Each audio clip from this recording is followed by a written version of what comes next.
1 పేతురు 5:10.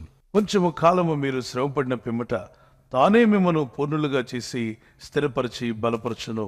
ఈ వాగ్దానం మీ పట్ల యేసు నామములో నెరవేరునుగాక.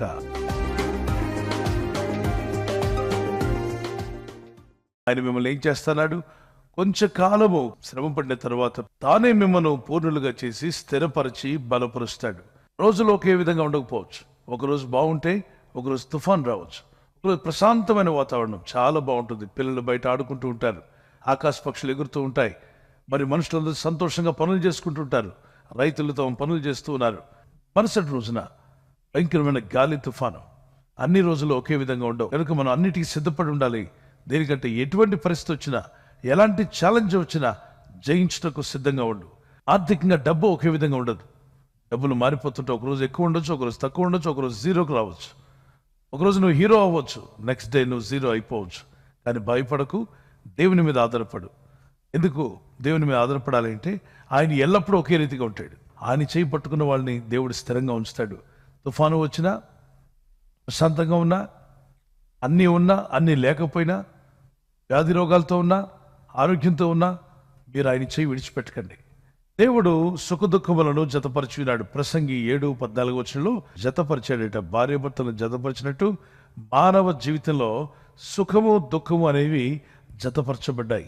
ఒకవేళ అంత సుఖమే అనుకోండి, అంత ఆనందమే అనుకోండి, నరుడు దేవుణ్ణి మర్చిపోతాడు. నేనే దేవుణ్ణి అనుకునే భ్రమపడతాడు. మనిషికి గర్వం ఒక కలుపు మొలిసినట్టు మొలుస్తుంది. తెలియకుండానే అహంభావం వచ్చేస్తుంది. పక్కింటి వాళ్ళతో పోల్చుకుంటారు. ఒక కారు రాగానే పక్కింటి వాళ్ళ కారు వైపు చూస్తారు. ఆ కారు పాతది, మా కారు కొత్తది. అప్పుడే కొంచెం చిన్న చిన్న గర్వం. మనం ఒక చిన్న బిల్డింగ్ కట్టినట్టునే పక్కింటి వాళ్ళు మనకంటే చిన్న ఇల్లు అనుకోండి, వాళ్ళకంటే మన స్టేటస్ ఇది పెరిగిపోయినట్టుగా భావిస్తారు. ఇది మానవ నేచర్. తనకు ప్రమోషన్ వచ్చింది అనుకోండి, ప్రమోషన్ రాని వాళ్ళందరి వైపు చిన్న లుక్ వేస్తాడు. ఏదైనా మేలు కలిగితే తెలుసు తెలియకుండానే మనిషి యొక్క స్వభావంలో అహంభావం వచ్చేస్తుంటుంది.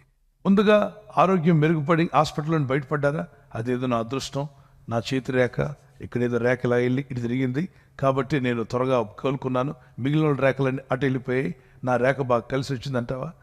దేవుని బిడ్డలారా, చేతి రేఖలు చూసుకుని భ్రమపడేవాళ్ళు బోల్డ్ మంది. ఒక విషయం అలా అయితే నిక్ అనే వ్యక్తి ఉన్నాడు. అతనికి 2 చేతులు లేవు, 2 కాళ్ళు లేవు. మరి ఏ రేఖ చూసుకుని అతను బతుకుతున్నాడు? చేతి రేఖ చూడడానికి చెయ్యి ఉంటే కదా. చెయ్యి లేనటువంటి ఒక మొండంగా ఉన్నాడు. అతను ఏ రేఖ చూశాడు? చనిపోవాలనుకున్నాడు. అసలు నీకు చనిపోవాలనుకుంటూ వెళ్తుండగా వాళ్ళ అమ్మ చెప్పింది, నాన్న ఇలా ఉంటూ కూడా నువ్వు దేవుడు నిన్ను వాడుకుంటాడు. ఎలా వాడుకుంటాడమ్మా అంటే, నీ జీవితాన్ని ఆయన చేతుల్లో పెట్టుకో. నాకు చేతులు లేవని ఏడుస్తావే, నాకు కాళ్ళు లేవని ఏడుస్తావే, ఈ సృష్టికర్తకు అన్నీ ఉన్నాయి. ఆయన చేతుల్లో నువ్వు ఉన్నావనుకో, ఆయన మహిమ కొరకు నిన్ను వాడుకుంటాడు. నా మాట నమ్ము అని యోహాను సువార్త ఇచ్చిందట. యోహాను సువార్తలో 9వ అధ్యాయంలో ఒకతను పుట్టుకుతున్న గుడ్డివాడిగా పుట్టాడు. అతన్ని ప్రభు వెళ్ళి తాకి ఇలా నువ్వు స్వస్థపడదుగా అని చెప్పినట్టు స్వస్థపడతాడు. ప్రభు అన్నాడు, ఈ వ్యక్తి ఇలా పుట్టడానికి గల కారణం ఇతని పాపాలు కావు, ఇతని పితరుల పాపాలు కావు, మరి ఎందుకు ఇలా పుట్టాడు? దేవుని మహిమార్థమై. ఆ మాట స్ట్రైక్ చేస్తుంది నెక్కి. అంటాడు, మరి దేవుని మహిమార్థమై నేను ఇలా పుట్టానా? అయితే దేవా నన్ను ఎలా వాడుకుంటావు వాడుకో అని అలా ప్రేర్ చేస్తుంటే ఒక్కసారిగా మనసులోని విచారము, దుఃఖము, ఆందోళన, భయము, నిరుత్సాహము, డిప్రెషన్ అలా ఎగిరిపోయిందట. ఎన్ని దేశాల్లో వాడబడ్డాడు మీకు తెలుసా? మీరు వెళ్ళలేని అన్ని దేశాలకు వెళ్ళాడు. వీళ్ళు అన్ని దేశాల్లో అతను చెప్పిన మాటలు వినడానికి university, college, school students, college students అందరూ వచ్చి ఏడ్చి కన్నీళ్లతో, నాకు కాళ్ళున్నాయి, చేతులున్నాయి, అయినా కూడా నేను ఎందుకు చనిపోవాలనుకున్నాను, ఇతను కాళ్ళు చేతులు లేని వాడిని దేవుడు వాడుకుంటే నన్ను ఎందుకు వాడుకోలేడు అనే నిరీక్షణ అందరిలో పోశాడు. అతను చెప్పిన మాటలు అనేకులకు నిరీక్షణ కలిగించాయి. అతను బ్రతికి అనేకులను బ్రతికించాడు. అతను జీవిస్తూ అనేకులు జీవింపజేయడానికి దేవుడు అతనికి శక్తినిచ్చాడు. మన ఇండియా కూడా వచ్చాడు, వీధుల్లో కూడా తిరిగాడు. మరి నడవలేడు, కానీ ఎక్కడ నిలబడితే అక్కడ ప్రసంగం చేస్తాడు. యేసయ్యను గణపరుస్తాడు, ప్రభు గురించి మాట్లాడతాడు, నోటితోనే రాస్తాడు. తన వంట పనులు కావచ్చు, తను చేసే ప్రతి పని కూడా అధికారుల మధ్యలో నిలబెట్టుకున్నాడు దేవుడు. దేశాధిపతులు నిలబడ్డారు అతని ముందు. ప్రభు నిన్ను దీవించగలడు అని నమ్మితే గట్టిగా దేవుని స్తోత్రం చేయగలరా? Praise the Lord. ఒక కీర్తన పాడుకుందాం. కృప ఆకాశము కంటే ఎత్తైనది, నీ ప్రేమ సాగరము కంటే లోతైనది. నీ కృప ఆకాశము కంటే ఎత్తైనది, నీ ప్రేమ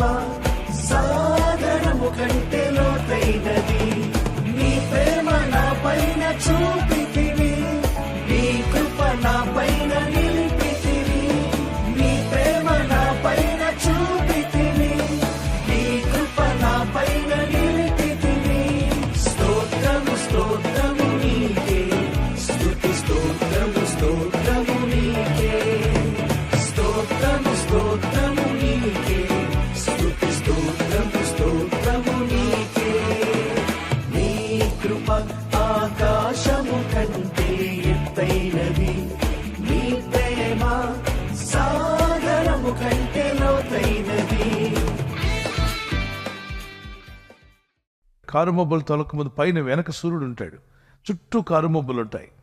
ఈ కారుమబ్బు ఒక్కసారి విడిపోయింది అనుకోండి, ఏం ప్రకాశిస్తుంది?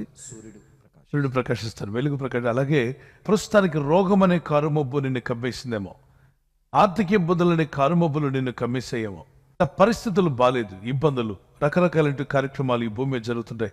నీ చుట్టూ నీ సమస్య అనే కారుమబ్బు నీ చుట్టూ కప్పేసింది. ఆ కారుమబ్బులు నేను భయపడకు, దాని వెనక నీతి సూడని యేసు ఉన్నాడు, నీ మీదే ప్రకాశిస్తున్నాడు. ప్రార్థన చేసుకుందాం. ప్రభా, నీ చేయి పట్టుకుని నడిచే కృప నాకిమ్మన్న వారు మీ చేతులను పైకెత్తగలరా? అయితే ఖచ్చితంగా దేవుడు మిమ్మల్ని విడవకుండా నడిపించి మీ కన్నీళ్లు తుడిచివేసి గొప్ప ఆశ్చర్యకార్యాలు మీ పట్ల యేసు నామములో జరిగించునుగాక. Close our eyes and pray. Father, you are the same yesterday, today and forever. అవును ప్రభా, నీ నామములో ప్రార్థిస్తుండగా నీ ప్రజలను దర్శించండి. ఈ వాగ్దానం పట్టుకుని ప్రార్థించడానికి సహాయం దయచేయండి. నీ కనికరం చొప్పునైనా నా దేవుడు మార్పు లేనివాడు, ఆయన నిన్న నేడు నిరంతరం ఏకరీతిగా ఉన్నాడని నీ వాగ్దానం పట్టుకుని మొరపెట్టి కృపను నీ ప్రజలకు దయచేయండి. బలపరచుము, దీవించుము, ఆశీర్వదించుము. రాబోయే దినాల్లో ప్రభా మరింతగా నీలో వర్ధిల్లులాగునా నీ ప్రజలకు సహాయం దయచేయండి. ఈ లోకం ఇవ్వలేనటువంటి శాంతితో మా హృదయాలు నింపండి. ఈ రోజు నీ ప్రజలు చేస్తున్న ప్రయత్నాలు ఫలింపచేయండి.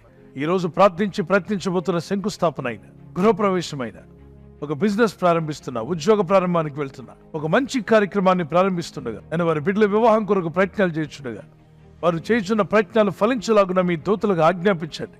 ఈ ప్రజలు రాకపోకల్లో నీ కాపుదల దయచేయమని నాయనా. ఎలాంటి ప్రమాదాలు జరగకుండా కాపాడే దూతలన్నీ ప్రజలకు తోడుగా పంపండి. నీ రాకడికి మమ్మల్ని అందరినీ సిద్ధపరిచి వహింపొందమని యేసుక్రీస్తు పరిశుద్ధ నామములో అడిగి వేడుకొంటున్నాం మా పరలోకపు తండ్రి, ఆమేన్.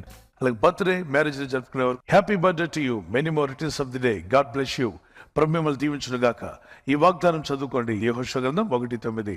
నీవు నడుచు మార్గం అంతట్లో నీ దేవుడైన యెహోవా నీకు తోడుగా ఉండను. దేవుడు ఈరోజు ఈ వాగ్దానంతో మిమ్మల్ని దీవించి మీ కుటుంబాన్ని ఆస్వాదించి బలపరచును గాక. మీ కొరకు ప్రార్థన చేస్తున్నాం. అలాగే పెళ్లి రోజు జరుపుకునే వారికి happy anniversary day, many more returns of the day. God bless you. Deuteronomy chapter 16:15. నీ దేవుడైన యెహోవా నీ రాబడి అంతట్లోనూ నీ చేతి పనులన్నింటిలోనూ నిన్ను ఆశీర్వదించును. ఈ వాగ్దానంతో మిమ్మల్ని దేవుడు దీవించి ఆశీర్వదించాలి. మా ప్రార్థన. భార్య భర్తకు లోబడాలి, అది దేవుని ఆజ్ఞ. భర్త భార్యను ప్రేమించాలి, అది దేవుని ఆజ్ఞ. ఈ విధంగా ఉండడం వల్ల మీ కుటుంబం కట్టబడుతుంది. దేవుని కృపలో మీరు వర్ధిల్లి ఎన్నో యానివర్సరీలు జరుపుకునే కృప దంపతులను మీకు దేవుడు అనుగ్రహించి ఆదర్శ దంపతులుగా దేవుడు చేయనుగాక.